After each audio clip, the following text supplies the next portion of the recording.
back guys to part 3 of blog with Django.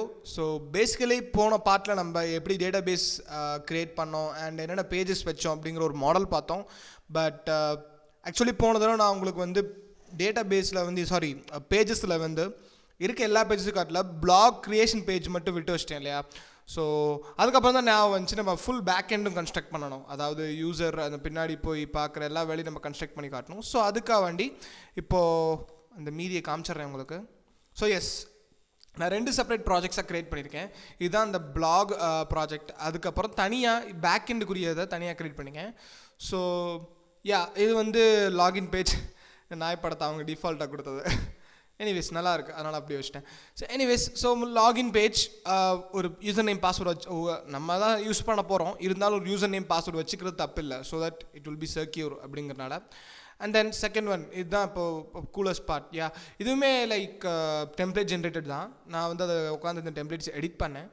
So S, இதில் வந்து admin profile ப்ரிவ்யூவே பார்க்கலாம் like so blocks அப்படிங்கிறது பார்த்திங்க அப்படின்னா எப்படி இருக்கும், இது பப்ளிஷ்ட் பிளாக்ஸ். அப்புறம் டிராஃப்ட் பிளாக்ஸ். டிராஃப்ட் அப்படின்னா செஞ்சுட்டு சும்மா வச்சுருக்கீங்க, பப்ளிஷ் பண்ணாமல் இது பப்ளிஷ். டிராஃப்ட் பாக்ஸ் நம்ம இப்போ பார்க்க போகிறதா ப்ராஜெக்ட் முடிஞ்சக்கப்புறம் கடைசியாக உங்களுக்கு ஆட் ஆன்ஸ் மாதிரி இதை காட்டுவேன். ஓகே, ஸோ நிறையா அட்வான்ஸாக பண்ணலாம், அதெல்லாம் கடைசியில் பண்ணுவேன். ஸோ இப்போதைக்கு பப்ளிஷ்ட் பிளாக்ஸ். பப்ளிஷ் பிளாக்ஸில் டைட்டில் ஆஃப் த பிளாக், அப்புறம் other info of the blog. இது என்னன்னா, இது ஜஸ்ட் ஒரு பிளாக் அப்படிங்கிறதுக்கு ஒரு டெம்ப்ளேட். இந்த ரெக்டாங்கிள் ஒரு டெம்ப்ளேட். இந்த ரெக்டாங்கிளே நம்ம திருப்பி ரிப்பீட் பண்ணுவோம். அது எப்படி ரிப்பீட் பண்ணுவோம், அதுக்கு திருப்பி HTML கோட் எழுதோம்னா இல்லை, பேசிக்கலாக ஒரு லூப் போடலாம். அந்த மாதிரி டெம்ப்ளேட் லாங்குவேஜ் வச்சு நம்மளால் அதை மாற்ற முடியும்.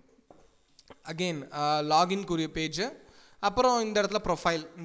இந்த பேஜில் வந்து user name, email address and phone, நம்ம கொடுத்த 3 ஃபீல்ட்ஸ் யூசருக்கு.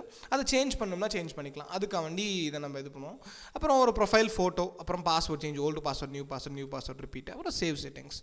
ஸோ இதெல்லாம் முடிச்சு அப்படி வரும். அண்ட் இங்கே இருக்க யூசர் நேம் இந்த மாதிரி இருக்கலாம், நம்மளோட நேம் வச்சு ஃபில் ஆகும். ஸோ இதுதான் நம்ம ஆக்சுவலி வந்து எக்ஸ்ட்ரா பண்ண வேண்டியது. அது போக பிளாக் க்ரியேஷன், இதை மட்டும் ஒருக்கா பார்த்துருங்க. ஸோ பிளாக் க்ரியேட்டில் நான் ஒன்றுமே பண்ணல. லிட்ரலி ஒரு நேவிகேஷன் பார், அதில் பப்ளிஷ் கேன்சல்னு 2 பட்டன்ஸ். அது போக கீழே ஒரே ஒரு பெரிய டெக்ஸ்ட் ஏரியா. ஸோ மொட்டையாக டெக்ஸ்ட் ஏரியா தான் வைக்க போகிறோமா அப்படிங்கிறது இல்லை. ஸோ பேசிக்கலி இப்படி இருக்குது இப்போ பார்க்க. ஸோ இவ்வளோ பெரிய டெக்ஸ்ட் ஏரியா. இதை வந்து இந்த டெக்ஸ்ட் ஏரியாவை நம்ம டைரெக்டாக ஒரு டெக்ஸ்ட் எடிட்டராக மாற்றிக்கலாம், ஒரு ப்ளகின் வச்சு. ஸோ அந்த ப்ளகினை எப்படி இன்சர்ட் பண்ணி நம்ம எப்படி டெக்ஸ்ட் எடிட்டரை சக்ஸஸ்ஃபுல்லாக கொண்டு வர போகிறோம் அப்படிங்கிறத பார்ப்போம். ஸோ பிளாக் ஆப்குள்ளே பிளாக் ஹோம்குள்ளே போயிட்டு ஃபோல்டர்ஸ் க்ரியேட் பண்ணோம் இல்லையா. அப்போது டைரக்டரி, டெம்ப்ளேட்ஸ் ஃபோல்டர், அடுத்து நியூ டைரக்டரி. டெம்ப்ளேட்ஸ் ஃபோல்டருக்கு அடுத்து என்ன வேணும், ஸ்டாட்டிக் ஃபோல்டர் வேணும். ஸ்டாட்டிக் முடிச்சிட்டிங்க. இதுக்கப்புறம் ஸ்டாட்டிக்கில் பிளாக் ஹோம்னு ஒன்று க்ரியேட் பண்ணோம், டெம்ப்ளேட்டில் ஒன்று பிளாக் ஹோம்னு க்ரியேட் பண்ணோம். Blog home, okay. அகெயின் இங்கேயும் அதே ஒன்று, new directory, blog home, done. ஓகேவா, static, templates, blog home. Okay, இப்போது இந்த இடத்துல போயிட்டு நம்ம எக்ஸ்போர்ட் பண்ண போகிறோம். File, export. இந்த இடத்துல போயிட்டு ப்ரௌஸ், டெஸ்டினேஷன் செலக்ட் பண்ணோம் இல்லையா. சி யூசர்ஸ்,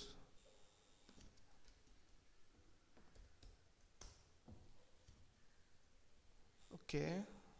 வாவ், என்ன பேர் வச்சேன் அப்படிங்கிறத கூட மறந்துட்டேன்.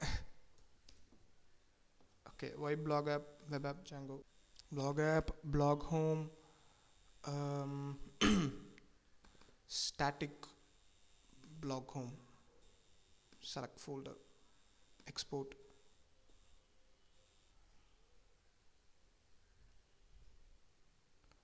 ஓகே, ஸோ எக்ஸ்போர்ட் ஆகிடுச்சு. இப்போ போய் ஸ்டாட்டிக்குள்ளே போய் பாருங்கள். Admin login, admin profile, blog create, blog dashboard, register, table or HTML, இத்தனையும் நமக்கு இதாகிடுச்சு.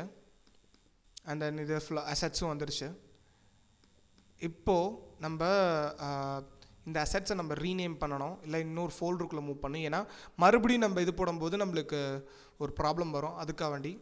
So new directory, base one வச்சுக்கோங்க. இந்த அசெட்ஸை தூக்கி இந்த பேஸ் ஒன்குள்ளே மூவ் பண்ணிடுங்க.